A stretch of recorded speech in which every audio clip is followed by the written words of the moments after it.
Selamat malam, selamat bertemu kembali di studio podcast dari YouTube Dr. Roy Panusunan Sibarani. Kita masih bersama teman saya, Dr. Heriani, atau kita panggil dengan Dr. Ria, yang akan membicarakan masalah yang sudah kita bahas kemarin tapi belum tuntas.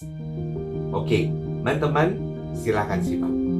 Bicara tentang perubahan dan juga bagaimana sikap orang-orang dalam menyikapi perubahan itu. Orang kan punya pendidikan berbeda, punya lingkungan yang berbeda, punya cara pandang yang berbeda. Perubahan itu kok bisa bermacam-macam. Situasinya sama, tapi kalau cara memandang itu buat dia berbeda, ya emosinya akan berbeda dan perilakunya juga tentu akan berbeda gitu ya. Pada setiap orang itu harus akan terjadi perubahan atau proses penerimaan seperti ini. Memang sekitarnya itu zona merah, dan yang pertama kali di DKI itu di situ.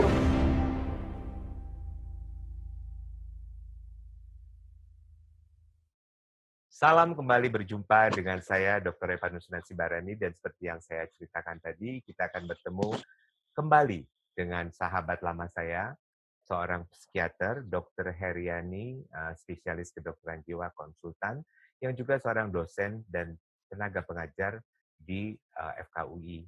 Dr. Heriani juga, atau saya sebut dengan Ria biasanya ya, adalah juga seorang psikoterapis dengan spesialisasi pada cognitive behavior therapy.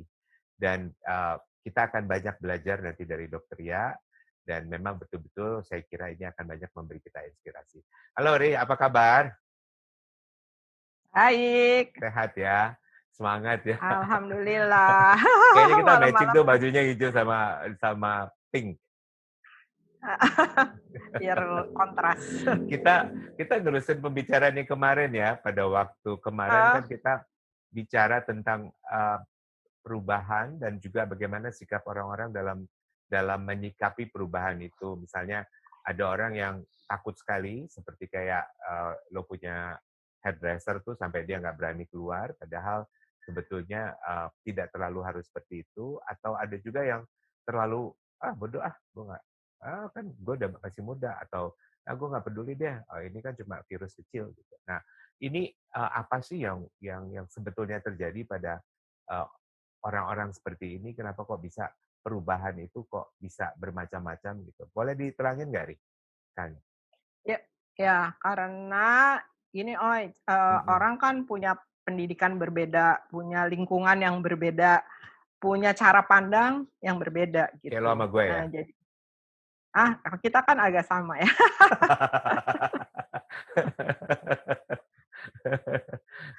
Gimana? Iya. Jadi soalnya tempatnya si hairdresser gue itu memang sekitarnya itu zona merah, dan yang pertama kali di DKI itu di situ kan, daerah Mampang. Jadi emang wajar sih kalau dia takut banget gitu. Atau gue karena kerjanya di rumah sakit yang merawat COVID ya, jadi gue ekstra hati-hati kalau mau pulang. Tapi kalau orang yang nggak terpapar, nggak ngerti tuh, nggak pernah lihat pasien, nggak pernah dengar cerita gitu ya, tentunya mereka mungkin mana sih buktinya, orang lebay aja gitu. Jadi situasinya sama, tapi kalau cara memandang itu buat dia berbeda, ya emosinya akan berbeda dan perilakunya juga tentu akan berbeda gitu ya. Terus kalau kita kan teman kita udah ada yang sakit, yang orang yang kita kenal udah ada yang meninggal gitu, karena itu kan terus kita jadi ekstra hati-hati ya, atau pulang ke rumah bisa nularin, kita tahu banget itu. Jadi kita lingkungan kita begitu membuat kita ekstra hati-hati dibandingkan orang yang memang tidak terpapar gitu. Maksudnya mungkin terpapar tapi dia fine-fine aja, jadi merasanya ini nggak apa-apa. Apalagi kalau hasilnya misalnya dia jadi kehilangan pekerjaan atau jadi kehilangan kebebasan, nggak asik lagi. Jadi yang dia pikir itu. Jadi reaksi Gitu. orang tuh terhadap perubahan berbeda-beda ya. Jadi ada yang Beda. beda ya. Beda. Banyak sekali faktornya yang menyebabkan ya, karena tiap hal itu ada runutannya. Gimana sih runutannya tuh sebetulnya? Aku pengen tahu Coba deh. sebentar ya. Kebetulan aku bisa share screen. Mudah-mudahan nggak ribet. nggak blow on lagi. Oke, Oke, oke, entar akhirnya. dulu ya. Akhirnya bisa. Eh, Oke. Entar slide deh, yang jadi ini tertunda. iya. Jadi ini proses penerimaan suatu keadaan atau perubahan ya, Mhm. biasanya tuh lah kan nggak bisa lagi kan, Bisa kok, oke, bisa. Heeh. bisa, oke. Yang pertama itu, biasanya orang masih menyangkal gitu ya. Jadi inget nggak waktu kita awal-awal itu kan kita bilang, aku sama teman-temanku gitu kan, "Ini kan seperti zamannya flu burung aja kan," gitu. Tiba-tiba rombongan yang umroh disuruh pulang kan, nggak bisa. Terus, wah meluas loh sampai ke Eropa, Arab, segala gitu ya, tapi Indonesia enggak lah ya, kan jauh gitu. Tapi udah mulai takut ya waktu itu karena tadinya rencananya kita mau ke Rusia jadi, "Aduh nggak usah deh," gitu ya. Takutnya bukan takut di Indonesia, tapi takut di sana kita nggak bisa balik gitu. Terus kemudian tiba-tiba ada yang meninggal gitu di kantor misalnya gitu. "Ih, ada yang meninggal kok nggak di-lockdown sini, harusnya kita lockdown dong kayak begini," gitu ya, "nanti kita semua ketularan." Habis itu, udah itu beres, terus, udah mulai tawar-menawar nih kan, disuruh masuk, tetap harus masuk. Lah, gue kan udah tua nih, udah lansia, udah termasuk golongan yang rentan, kok masih masuk sih gitu ya. Terus apalagi kalau orang yang, aduh kan serem ya naik kendaraan umum berdesakan, entar aku ketularan. Jadi masih tawar-menawar sampai dijelaskan waktu itu kenapa yang udah tua juga, maksudnya udah 60 ke atas, di bawah 65 itu antara 50, 65 itu kita tetap harus masuk karena, kekurangan tenaga ya yang itu. Jadi karena yang muda-muda harus masuk ke tempat Covid, kita take care yang di luar Covid, karena kalau masuk Covid jangan ke tempat yang umum, waktu itu kayak gitu. Nah, Mmm. orang lain juga mungkin gitu ya, ada yang disuruh masuk, ada yang work from home malah nggak seneng gitu. Dan kemudian ada pasien-pasienku tuh yang misalnya, jadi depres, jadi cemas gitu karena, si bos nih work from home makin cerewet dan makin menuntut gitu. Sementara dia di rumah kan anaknya school from home juga gitu. Nah, terus, sebagian juga, "Aduh saya nggak bisa kerja," jadi dia kehilangan mata pencaharian, udah pastilah ya dia, depres, tapi bukan gangguan depresi ya, perasaan depres aja. Dan tapi akhirnya setelah ada langkah-langkah pembatasan dalam masyarakat, kita udah lebih tenang ya, termasuk di tempat kerja kita lebih tenang gitu, karena udah tahu, oh pokoknya yang penting pakai mask, jaga jarak, dan, jangan ngumpul-ngumpul gitu ya, terus cuci-cuci tangan. Nah, cuman ada orang lain yang memprosesnya berbeda. Mmm. Misalnya dia denial juga, tapi denial-nya beda. Bilangnya, "Ah, ini kan infeksi virus, nanti juga sembuh sendiri, ngapain sih heboh?" Nah, kan ada juga yang kayak gitu kan. Mhm. Terus, PSBB ini bikin saya nggak bisa kerja, mau makan apa saya? Orang mendingan saya mati karena Covid daripada mati karena nggak bisa makan, karena sekeluarga saya seperti itu. Ini ngomong-ngomong suaranya si Hanif masuk nggak nih? Nggak apa-apa, jadinya natural. Ya udah deh, ribut banget gitu. Sorry sorry ya. Ini aku deketin mic-nya deh ya. Nah, terus harusnya pemerintah kasih makan rakyat dong gitu ya, terus marah gitu ya. Waktu itu kan banyak sekali yang marah-marah sampai, mengancam-ngancam gitu ya. Kemudian tawar-menawarnya misalnya gini, ya udahlah pas udah diberlakukan gitu kan, ya nggak apa-apalah kumpul-kumpul kan saya sehat gitu, nggak apa-apa gitu. Terus dia pakai masker, tapi bukan karena dia sadar, tapi karena ditaruhnya di sini nih, di bawah gitu tuh, habis itu, Mhm. ya kan, terus Yang lu paling benci kenapa itu sih ya, taruh di sini. iya sebel. Terus ya kalau mau lepas, lepas aja gitu, tanggung kan dari sini. Coba bayangin ya, leher itu terpapar, terus Mmm. dia taruh di sini, terus dia masukin ke situ. Kan Tambah tambah yang sedep. kotor itu masuk iya, tambah Mhm. tambah kena gitu loh. Gimana sih gitu ya, mau lepas, lepas aja gitu. Tapi itu maksudnya supaya kalau ada polisi langsung dipakai. Jadi bukan untuk menjaga diri atau menjaga orang lain gitu, cuman takut ditangkap polisi. Nah kan jadi lain tuh ya. Kemudian, nah kalau misalnya nggak apa-apa ya mereka akan santai aja denial terus gitu. Cuman seandainya seandainya ada orang di keluarganya yang terus tertular dan meninggal, mungkin dia bisa timbul rasa bersalah. Nah, ini bisa balik lagi ke denial misalnya, tapi itu bukan salah gue lah, nasibnya dia aja, dia sakit dan meninggal," gitu kan, takdir gitu. Atau marah-marah, "Ini dokternya nggak becus, nggak manusiawi." Kan sering ya dokter-dokter disalah-salahkan gitu, Hmm, mentang-mentang bukan pejabat, perawatnya sembarangan, cuman mau ngambil duitnya aja, segala macem gitu ya. hmm, Terus pokoknya kita salah terus lah ya. Terus atau mungkin dia mulai bargaining, mulai begini, mungkin ada peran gue juga ya karena gue main terus keluar, nggak pakai jaga jarak dan pakai masker, gitu. Nah, terus kalau dia terus sadar, mungkin dia seandainya dulu nurut, dia bisa depresi. Yang kita harapkan adalah ada acceptance ya, bahwa COVID itu memang akan mati sendiri di luar organisme hidup gitu ya. Jadi dengan mengikuti protokol maka penyebarannya berhenti. Nah, kita harapkan orang seperti itu. Tapi kita tidak berharap bahwa orang itu harus kematian dulu baru baru, sadar gitu ya, kalau bisa sih jangan gitu. Cuman kalau ada orang yang denial terus nggak mau pakai atau malah marah atau berteori konspirasi, yang satunya lagi akan marah. Jadi kita bisa lihat ya, situasinya sama tapi bagaimana orang itu, menyikapi atau memikirkan tentang hal itu, hasilnya akan berbeda gitu. Jadi kalau yang sangat ketakutan tadi kan, Oi nanya tuh ya, kenapa ketakutan? Ya mungkin dia lingkungannya begitu gitu atau, pembelajarannya bahwa dia begitu. For your information, gue sebelum ada Covid tuh cuci tangan udah yang kayak gini udah sih ya. Jadi kalau flu aku pakai, kalau cuci tangan bersih-bersih aku ngelap-ngelap HP, itu aja dulu suka diketawain, sekarang semua orang ngelap-ngelap HP. Jadi aku pikir lu ikut-ikut gue semua gitu. Karena emang emang mindset-nya beda. Dulu gue suka diketawain tuh sama PPDS. Sekarang mereka begitu kan, jadi saya ketawain aja. Terus tapi ada orang lain yang melihatnya berbeda, gitu kali, Oi, Nah, perlu ya. ini tuh sirkulus nggak sih, Ri? Kalau dilihat pada setiap orang Iya, itu harus akan terjadi perubahan atau proses penerimaan seperti ini, atau dia bisa loncat-loncat.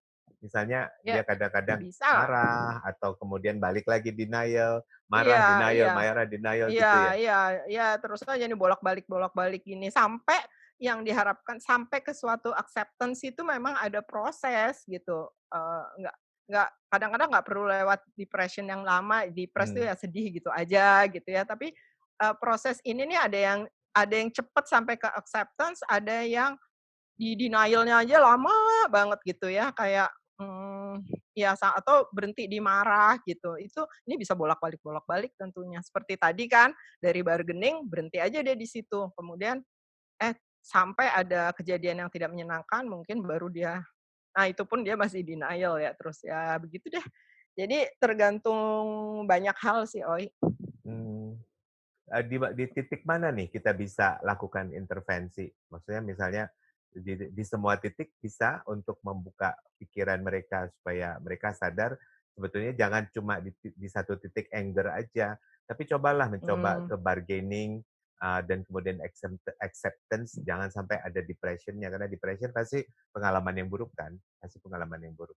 Iya. Nggak, maksudnya depression di sini belum tentu sampai depression banget, tapi sedih aja gitu kan. Ya kalau Mmm, kita ya orang kehilangan pekerjaan sedih kan wajar gitu kan. Tapi mhm, mungkin titiknya adalah, kalau dia marahnya banget dan dia pengen nggak marah, tentunya dia datang. Ya bisa aja di mana-mana, bisa kita intervensi di mana-mana ini.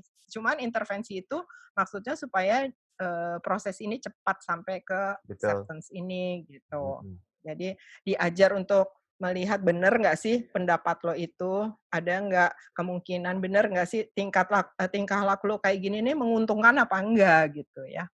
Mmm, Mungkin gue lanjutin dikit kali ya ya, nih.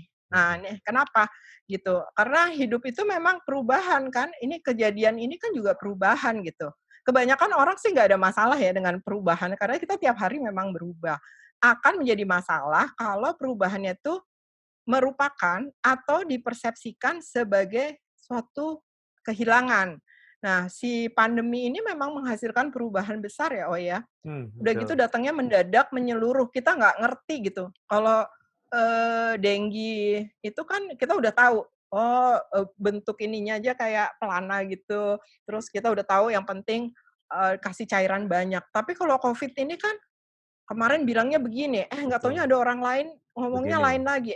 gejalanya Heeh, juga ganti-ganti kan? Ada yang panas, ada iya, yang nggak heeh. panas, ada Ada yang panas, ada yang nggak panas, ada yang cuman, anosmia yang nggak bisa membau ya, teman kita ada kan yang kayak gitu, tiba-tiba dia nggak bisa membau, nggak taunya udah pneumonia. Ada yang pneumonianya udah bagus gitu, kayaknya udah sembuh kayaknya, tiba-tiba malah meninggal, kaget gitu kita kan, jadi aduh banyak banget gangguan nih. Sorry. Jadi seperti itu gitu, jalannya aja kita nggak tahu. Jadi kalau masyarakat bilang, "Ini orangnya mencela-mencela," ya emang iya bener mencela-mencela, soalnya kita nggak tahu, belum ngerti jalannya kayak gimana gitu ya. Jadi ya mohon maaf deh ya, tolong dipahami bahwa kita pun bingung gitu. Nah sebenarnya pandemi Covid ini banyak kehilangan, misalnya hilangnya rasa aman udah pasti, ya hmm, kan. Penghasilan, sebagian penghasilan, banyak yang hilang gitu ya, apalagi bisnis yang melayani kayak hotel, yang pariwisata udah aduh udah kacau itu ya. Terus juga ada hilangnya kebebasan gitu, kita nggak bisa kayak kalau dulu kita ketemu, oi dari jauh juga, "Oi!" oh, gitu terus langsung sun kiri, sun kanan. cipika-cipiki gitu. Sekarang kalau ketemu, "Oi!" pakai gitu aja kalau, gitu doang ya dari jauh. Atau lewat Zoom gini kan ya, jadi kurang asik lah ya. Kemudian hubungan interpersonal juga ya hilang kayak tadi. Yang paling nih yang sebelumnya Oi bilang ya, bahwa yang paling ganggu tuh sebenarnya dari ini semua adalah kepastian masa depan. Karena kita nggak tahu kapan berakhir. Kalau kita lihat Cina, 3 bulan bersih. Waktu itu saya udah ngarep kan, 3 bulan bakalan bersih. Gue masih bisa nih Agustus jalan.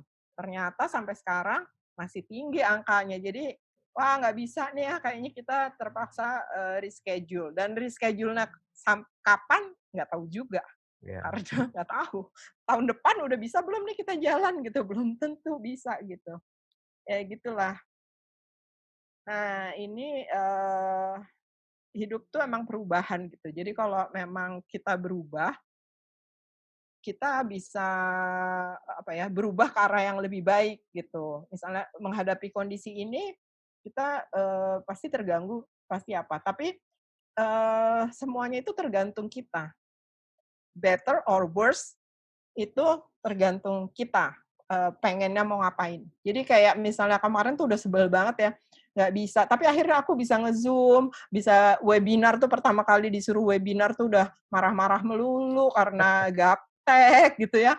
Udah bisa, OI lagi nih, terus-terus nih ngajakin, tapi akhirnya jadi nyaman gitu, aku jadi bisa bikin, slide yang lucu-lucu, maksudnya, jadi bisa lagi gitu. Dulu sempet bisa terus lama nggak bikin, sekarang udah bisa dan agak lumayan. Terus, kalau misalnya dulu penghasilan dari pasien, mungkin sekarang penghasilan dari webinar. Ini sih nggak ada duitnya ya, ini mah kalau, ya kalau yang ini sih nggak ada ya, tapi misalnya kayak gitulah. Oh, ya kan. Jadi ada aja sih jalan. Saya sih merasa banyak keuntungan buat gue ya, buat gue keuntungannya banyak sih.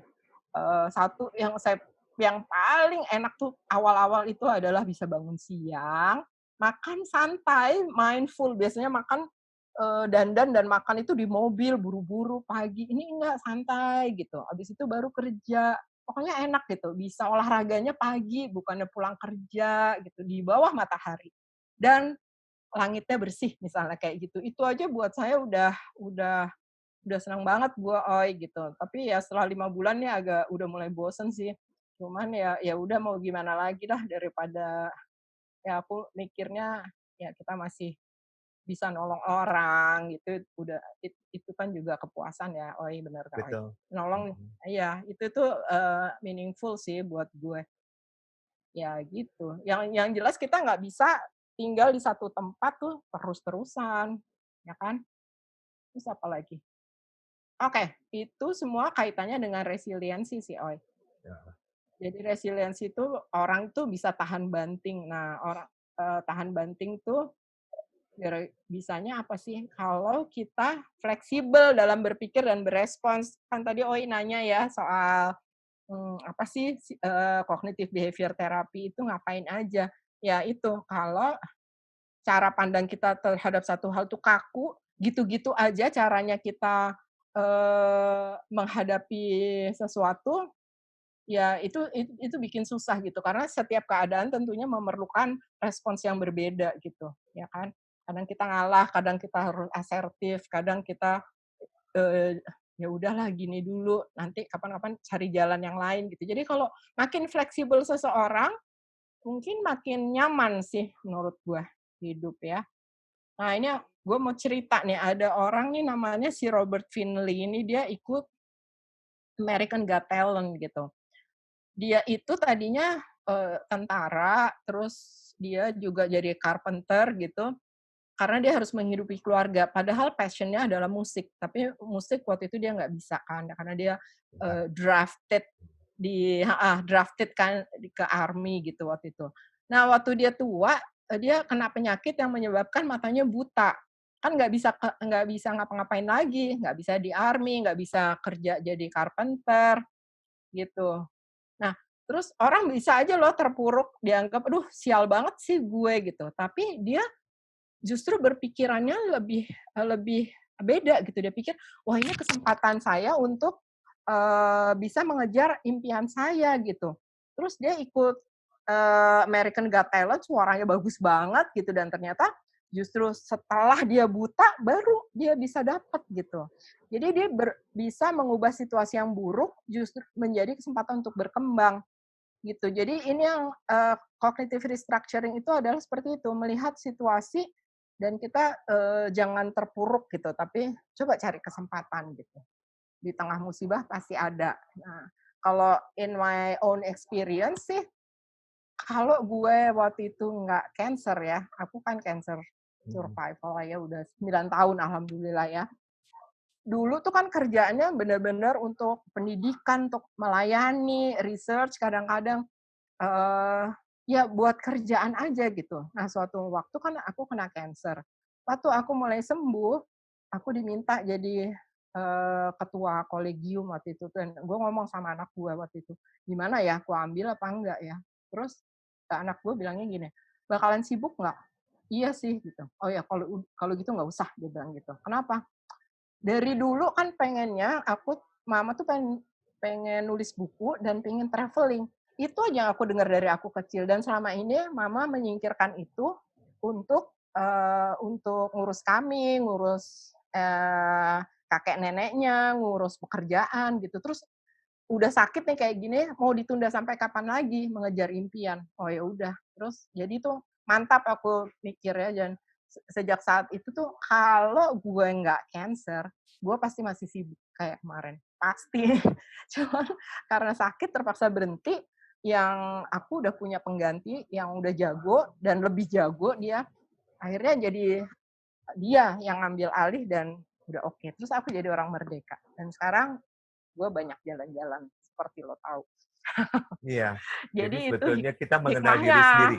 Kita mengenal diri sendiri yang penting ya kayaknya ya. Mhm, Iya, jadi kita iya, tuh siapa sih, heeh, terus mau kita apa sih, terus kalau seperti ini mhm, karena gue benar-benar dapat inspirasi sudah lo bilang tuh kemarin sama gue, even satu mhm, sel kita aja berubah.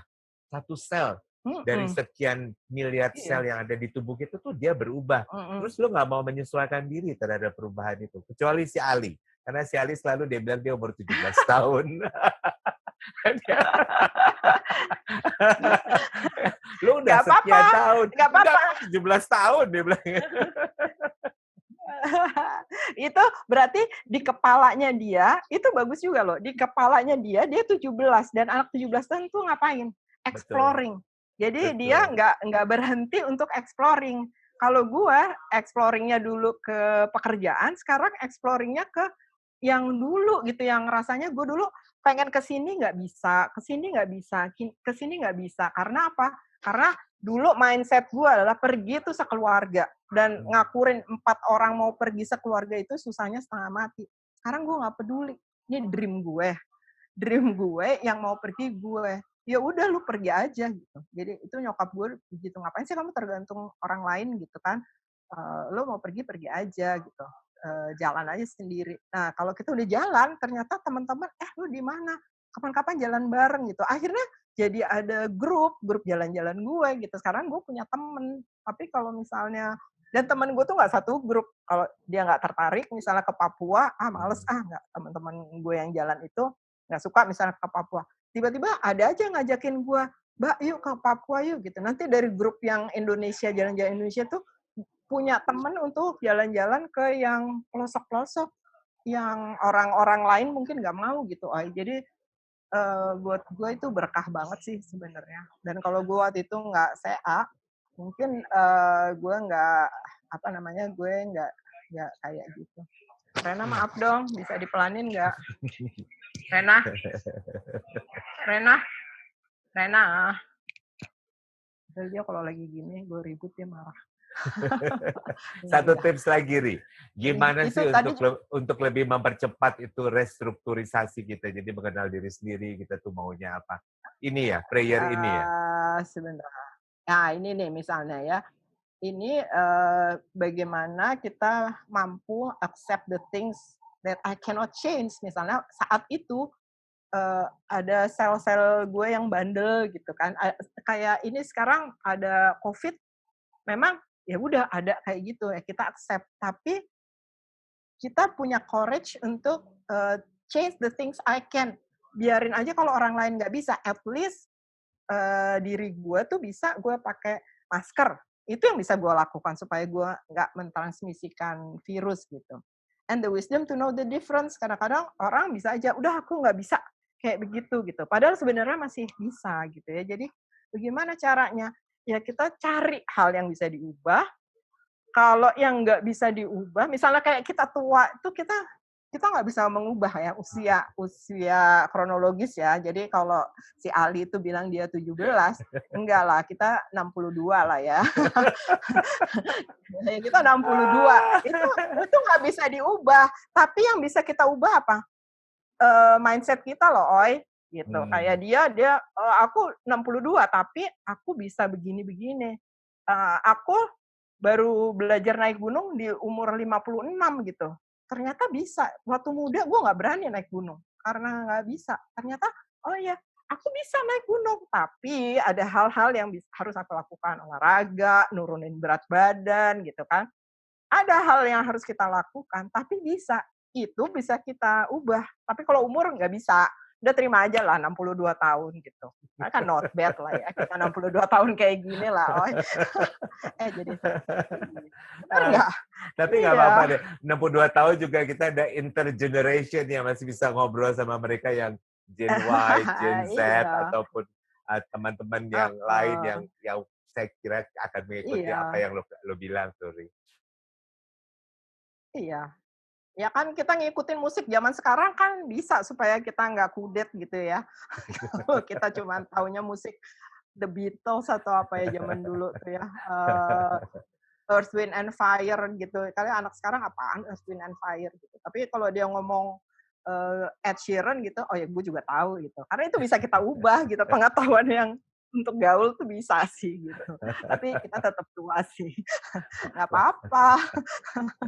Gue juga tahu Blackpink gara-gara si Ali juga. Dia tiap hari dengar Blackpink dengan lagunya Source Candy itu. Jadi gue tahu tuh ada lagu Blackpink namanya Source Candy. Jadi ya ada banyak hal yang sebetulnya proses membuat kita belajar kali ya Ria, belajar terus ya. Iya.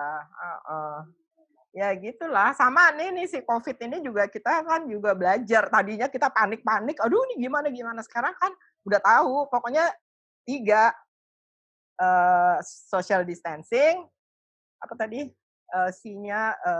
hindari crowded places, hindari kontak yang lama, hindari tempat yang tertutup. Terus kalau nggak bisa dihindari ya pakai masker, cuci tangan kalau nggak bisa hindari. Udah itu saja gitu. Jadi saya sekarang lebih agak nggak ketakutan kayak dulu gitu. Dulu aduh kalau ke rumah sakit malamnya gue nggak bisa tidur, pulang dari rumah sakit ke rumah tuh udah stres banget gitu. Sekarang sih udah lebih santai karena orang di rumah juga SOP-nya udah tahu sih semua.